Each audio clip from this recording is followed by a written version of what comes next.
Okay, magandang hapon sa ating lahat. Update tayo. Por ano? Tapos na bang baklasin lahat yung porma? Tapos na. Tapos na. Bilis na yan, oh. Nabaklas. May tukol para hindi mabigla. Nabaklas na lahat yung porma, guys. Yan. Baklas na lahat. Yan. Anong plano po bukas, Purman? Tata. Asintada? Sige. Kaya kailangan ay lahat natin nalalaman. Oy, mayroong tao pala doon. Pasensya na. Nakasama pa sa YouTube. Mayroon pang nag-extra, no?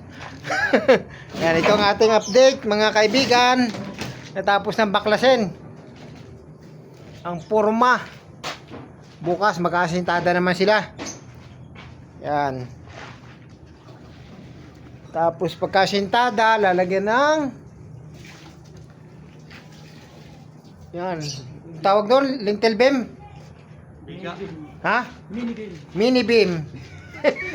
Para papatungan ng tubular para sa third floor. Yan. Kaya kung mapapansin nyo mga ka-builders, medyo mataas ito ang height niyan.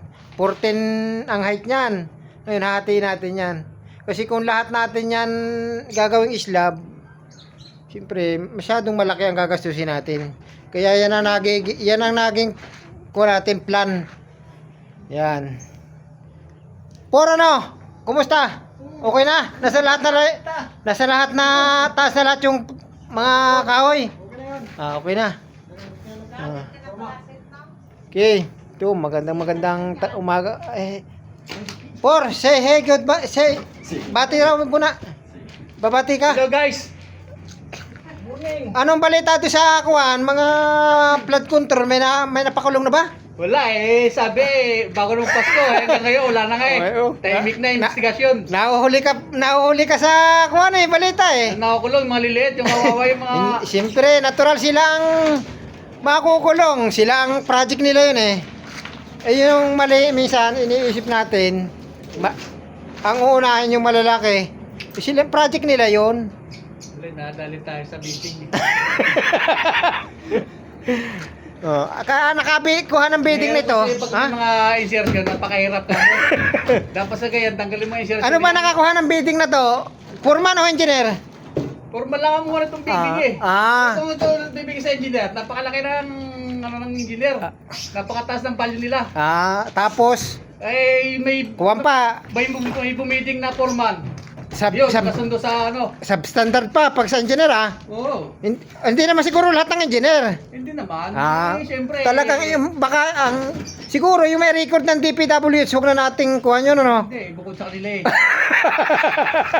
Sa kanilang nag-control yun sa atin.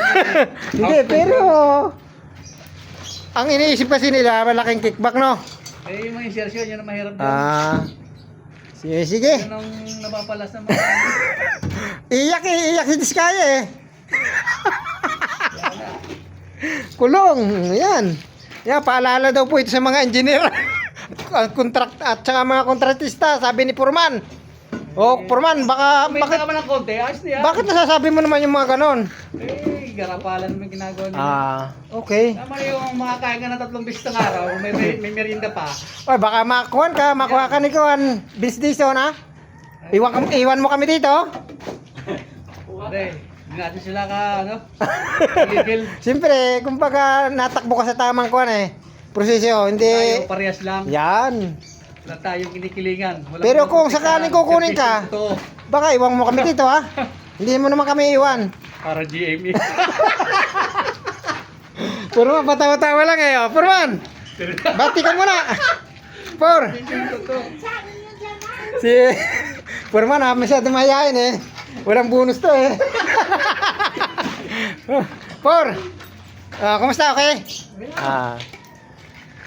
Sige, magandang hapon sa atin lahat. Merenda muna kayo. Kape, Por. Kape muna. Sige, kakape daw muna. At kuhan, medyo umulan. At saka naambunan, kinakanda doon sundutan ng kape. Sige. Ito po. Magandang hapon muli. Merenda muna tayo. Thank you.